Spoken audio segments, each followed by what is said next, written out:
France, Germany, Defense Medal of Europe, of England, Canadian Volunteer Service Medal. I joined in 42, and in 43 I went over. I volunteered to go in the infantry, and I asked for a Nova Scotia regiment. They put down NS, but I ended up at the North Shore Regiment, New Brunswick Regiment. But once you're in the military during the war, everybody was your friend, you know, especially when you're in action. First day I got into action, they went went over the continent, and nobody wanted to carry a Bren gun. It was 35 pounds. So they gave me the Bren gun, and I loved it because you could fire at will, and then you had two people that were carrying shells, cartridges. It's a gun about this long, and it's automatic. You used 28 rounds of ammunition in it, but you never put it on automatic because you'd go and you'd shoot them all. So you go and put a semi-automatic and just, war is hell, I'll tell you that right now. I was scared. Everybody's scared, you know. The only thing I didn't like is go into a building and you see a woman holding her baby, both dead, you know.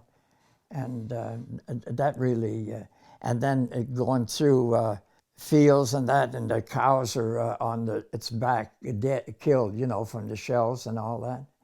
It's terrible. When I came back from overseas, I was a nervous wreck. I was only in action about 6 months, but some people went in one day and they're killed that, the same day, or got wounded or something. We spent the winter in Nijmegen, and we went into Cleve, which is the city was just complete bombed out.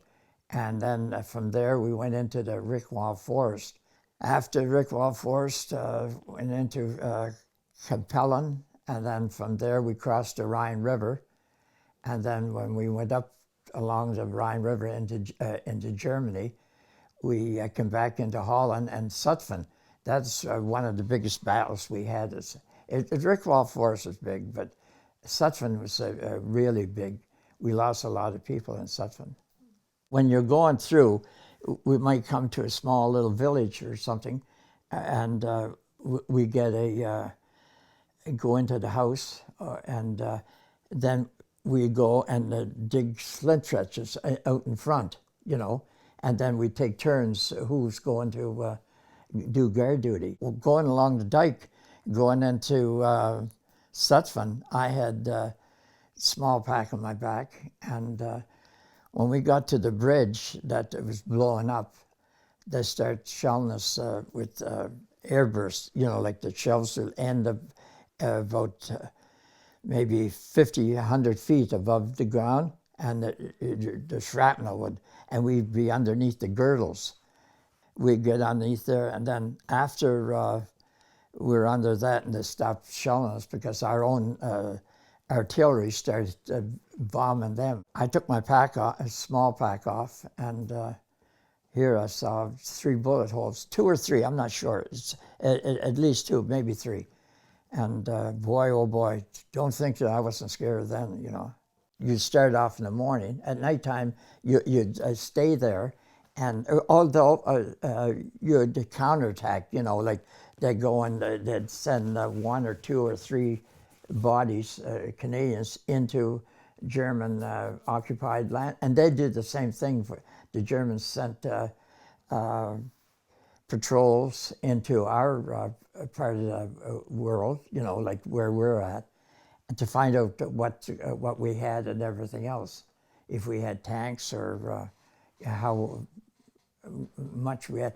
We'd crawl. We didn't have no weapons. We crawled through. The Germans knew that we crawled through, and they knew and we knew that they were crawling through. I hated the patrols. I only went on 2 or 3, but they're terrible. See, we couldn't even write home a letter. If we wrote home a letter, and we couldn't say where we were, it was all cut out, and all you had to tell them that you're fine. You didn't say that you're in Europe. You didn't say where you were. That the weather's great, and how's the kids at home, or how's the brothers, or small talk like that. Or if you say that you went to Edinburgh on leave, you could say that, but you couldn't give any, if you're in action or something like that, you couldn't say anything. I always fooled around, and when we go back off every 2 or 3 weeks, you go back to take a shower, and we'd all be marching down, and I'd go, at that time, I could whistle pretty good, and I went and like a shell coming over, and I go and whistle, and everybody would go down, later on there's a shell, and I laid on, I was in the back, We were in a building, we were going to take over this house up in the hill, and we were in this building, and I was in this room, and there's another room right next to it, and the guy that was inside the room, he had Beer was his name, from New Brunswick. This 88 hit that room, and I'm going to tell you something. All the webbing he had on and everything was torn to pieces. Yeah, he was in terrible shape. So when you see the person next to you going through a field and he hit a mine, and he could be 10 or 20 feet away from you, and you can't stop to help him. So when we crossed into Germany, we were up northern Germany, and we had at nighttime, you put patrols out, and a guy by the name of Poirier from Glace Bay and we went through this little wood road where they used wagons to go to another part of the farm or whatever, and it's a woods, and as soon as you're going through there, on the other side, we were there from I think it's 12 o'clock at night until 2 o'clock in the morning, 2-hour shift, and this, no lie, this guy comes about 1 o'clock in the morning, and we said halt, and so he said, war is fertig, which is fertig means end of the war. So he said, war is fertig. So at that time, we decided one of us had to go back with him, and we didn't know if there was going to be a counterattack or what, but he didn't have no weapon, and he was only a young guy, around 18, 19. It just so happened that Poirier said, well, I'll take him back. And I stood there by the tree and scared to death, because you could hear in the woods noises, and I didn't know if it was Germans or what. But what it was little animals, squirrels or whatever have you, But you hear this here, and boy, it took an hour and a half before they came back out again. And, it is scary, but that's how I found that the war was over. We took a lot of prisoners, and then after the war, we were guarding a prisoner of war camp. What it was a field, and the Germans had, or the German soldiers that gave up, they wanted to surrender.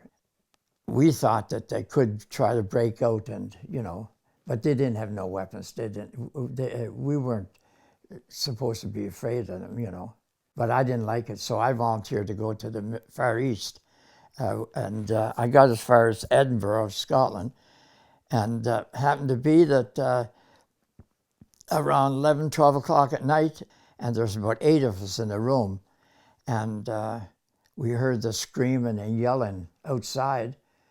And we didn't know what it was, and so we went out, got dressed, and went out.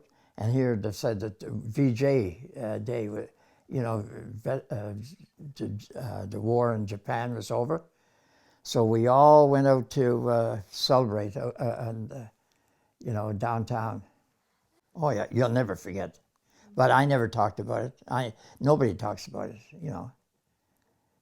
They're talking about it now. There's not too many of us left, but there's no way in the world that war is good, you know. Every day you're scared. I'm going to tell you something.